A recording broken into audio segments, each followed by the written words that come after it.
Welcome into Intentional Lounging, brought to you guys by Better and Green. It is Monday. It is a doubleheader Monday, and football is back. If you didn't watch last Monday's episode, it got pretty fiery, pretty spicy. We'll try to have this one be just as entertaining for you guys. The first game, we have Tennessee heading to Miami to face the Dolphins. Dolphins are 1-point favorites. Over-under set at 36.5. Dolphins are favorites again. Interesting. I'd like to know what your thoughts are on this, Ethan. Yeah, I know what you guys are probably thinking. Went through the entire Sunday slate. No puke in the mouth game of the week. He must have forgot. No, I didn't forget. They put it on Monday night for us. So Here it is. Puke in the mouth game of the week. Guessing I'm gonna vomit. This game blows. I had a huge play on Tennessee last week. I had a big play on Miami last week. I think they combined for 17 points. It was absolutely brutal. Can't make anything of this. I'm going to go Miami in the hopes that Tyler Huntley gets the start, if not the early relief for Skylar Thompson.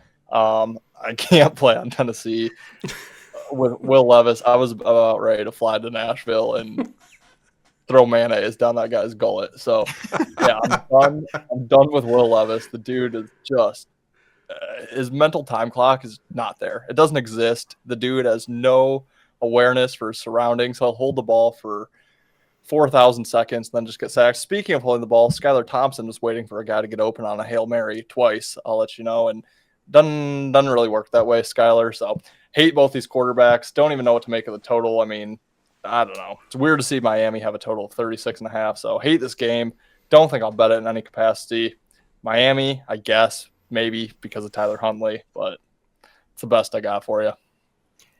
Yeah, we were completely wrong on both these teams, like Ethan mentioned last week. I was high on both of them as well. Miami wanted no business in Seattle. They did not want to be there. Tyreek Hill was dropping balls. He was jogging out there. They did not want to be there. And then with Skylar Thompson getting beat up, they had wanted no business in Seattle. And then we have Will Levis, who's busy eating mayonnaise in his coffee, who has now thrown a pick six while he watched on his knees. He dove backwards and threw a backwards lateral, which got picked up. And then last week threw another pick six. So this guy he's the worst quarterback in the league in decision-making. Talent-wise is probably Bryce Young. Decision-making is probably Will Levis. This guy sucks. I think Miami's going to have to get better. They have the better roster. Even though their defense hasn't looked great this year, they have the better defense. I think Miami's going to win. I think Vegas has this line right. I'll take Miami as the favorite.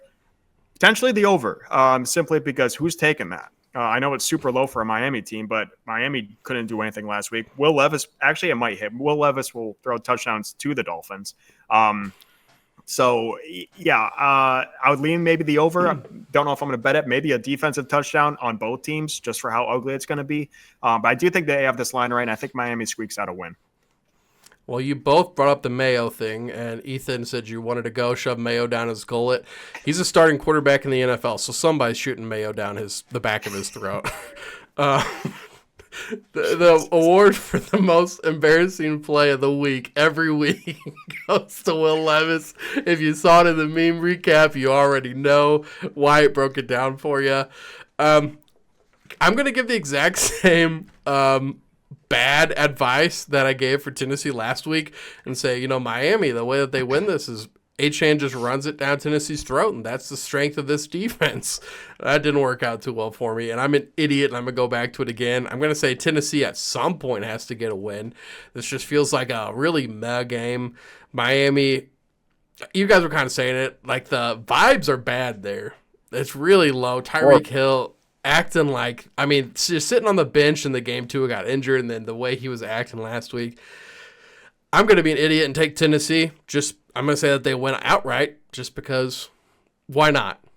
Why not? That's a horrible analysis, but I gave it to you guys anyways. You know what they should start doing with Tennessee is just put 7 on the scoreboard for the opponent. It's like slow pitch softball. When you hit the home run, you start running around the bases, and then once you realize it's gone, you just go back to the dugout. You don't finish. Yeah. Every time, just start with a 7 on the board for the opponent. When Levis gets picked off on a curl route and he's about to house it, just blow the whistle. Yep, there it is. That's the one. That's why you got those points. Just blow it and let them keep going. I love it. I love it, man. Let's head to Seattle, heading to Detroit to face the Dome Wizard.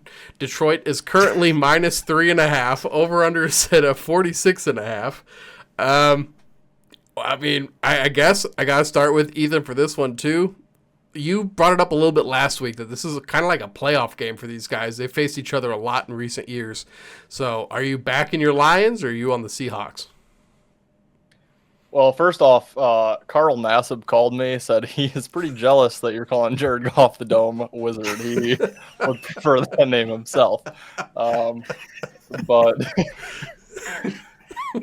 I am back in my Detroit Lions here to get a nice blowout here at home. Seattle couldn't have looked any better against the team we just talked about, the disinterested Miami Dolphins, who had a long travel spot. I mentioned it last week, but Seattle had to go out to New England, I believe it was, all the way back to Seattle, now all the way back to Detroit. So it's tough travel for a 3-game stretch there for them. Monday Night Football, Ford Field. I was there last year. It was rocking. It's going to be rocking again here. I'm just not bought into Seattle at all. Their strength of schedule has been horrible. They beat the Raiders, I think. Raiders, Patriots, and Dolphins without Tua and without any interest in the game. I could be Denver, sorry. Denver, yes. Yeah, Broncos, Patriots, and banged up Miami. I mean, I'm just not bought into Seattle at all. Detroit does have the bye week on deck, so they're back home Monday night. It's like, I don't know. It's like Christmas morning when, you have the next 2 weeks off. You just get really hyped up for that and kind of mellow out the rest of the time, I guess, would be an analogy for that. But yeah, I just think the crowd's going to be great. I think Detroit's ultimately the way better team. I'm just not really high on Seattle. I think the line is short because of Seattle's early success. Detroit didn't look great last week. And then I mentioned it yesterday in the my big three, but love the under in this game. Detroit, I don't believe the markets are catching on to how much of an under team this is. And why I'm sure you were watching the Lions last Sunday. I was bored out of my mind watching that game. It was the most bored I've been watching a Lions game that I can ever remember. I mean, it was just run, like short pass up until the hook and ladder. I mean, that was obviously exciting, but it's just not the same. Goff isn't airing the ball out deep. It's a lot of dink and dunk, a lot of just running up the middle with Montgomery and Gibbs, which I love. I think it's a Super Bowl formula. They're getting back to just dominating the trenches on offense and defense, which brings me to the defensive side of the ball. They're stuffing the run. Both teams are two of the best run stoppers in the game. Seattle's actually first right now in yards per play against. Detroit is 13th. And then points per game against. Seattle 4th, Detroit 9th. So, yeah, I just think Detroit is a really dead nuts under team this year. I'm not bought into Seattle. I think the markets are struggling to realize that about Detroit so far. So it is scary because there is a ton of weapons on both these offenses. But yeah, I think Detroit wins this one in a lower scoring game, but I think they win it pretty easy. And then just the last thing, Seattle's had Detroit's number as of late, beat them in overtime last year, week 2. I think they beat them the year before that as well. I honestly can't remember the last time Detroit beat Seattle. Just think it's a pretty big game here for Detroit, and I could see them winning this one like 24-10. Yeah, this is a tough game for me.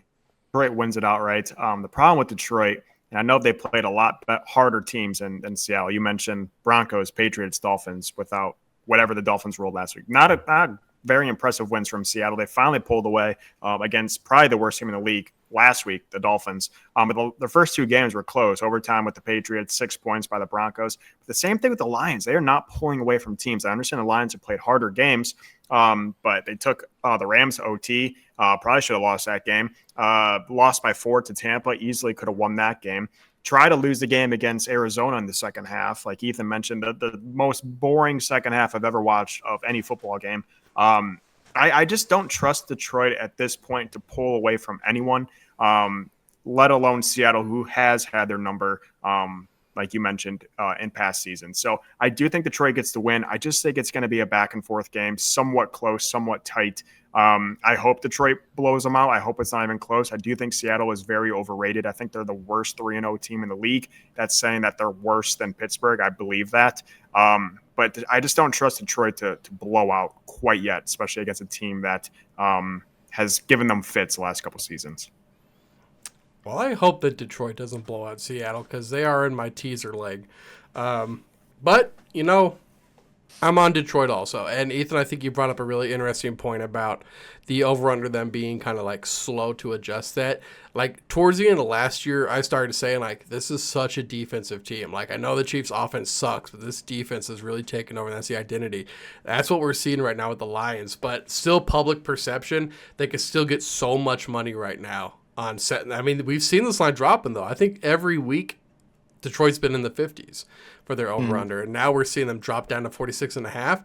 I think there's still going to be a ton of money pouring on that over, but we're seeing just so much running coming out and just safe throws from this Detroit offense, but it works. They've got the guys to make it work, and, I mean, it sucks for me, like, as an Amon-Ra owner, and J-Mo's going to have his, and Laporta, is he going to be healthy this week? Is he going to play? Who knows? I think so, but could be more of a decoy. Yeah. Yeah. So I'm going to be on Detroit minus the 3.5. I think they get it done. Hopefully they get it done within 9. That's what I'm going to say. So then everybody wins there. You guys got anything else to add before we wrap up this Monday show? Yeah, just the last quick thing on Detroit. They allowed 46, or there's 46 total points scored in that Rams game, but 6 of those were in overtime, and that's 40 points was the most they've allowed in regulation. Only 36 in the Bucs game, and 33 last week with the Cardinals. So they're 3-0 to the under already. I just really like that play. And just reiterating what you just reiterated, Ben, I think the markets are slow on adjusting. But yeah, and great point. That's exactly, I think, what happened with Kansas City last year. Yeah. Yep. Absolutely agree, mate. Because as long as that's public perception, this is all that's going on in Vegas. That's all. So until people catch up with that, by the time I got to the playoffs and Super Bowl, it was too late. Thank you guys for watching. Head over to Fantasy Sports Advice Network if you haven't yet for custom fantasy advice from us and other experts in the industry. And head over to Sharps also. They are the sports betting social media platform for sports bettors. It's great. Tail plays straight from the app. Press the whale tail. And after that, guys, we're going to be back. These guys, if you're watching this in the morning, they're going to be live tonight covering the game. I'll be live tomorrow breaking down fantasy football waiver wire ads with Bobby, and we'll see you guys in the next episode. Peace, guys. Later, guys. See you guys. You better start listening to the Better in Green podcast. You will not regret it. Trust me, trust me, trust me. And hey, I'm Dean Blandino. Welcome to Better in Green, eh? To Better in Green, eh? To Better in Green, eh? Listen in and cash out. That's what it's all about. Come on, let's make cash now. We always on spot and we cover all spot from the bottom to the top. Hey, shout out to Ethan, shout out to Wyatt, shout out to Ben. Welcome to our podcast. Better in Green.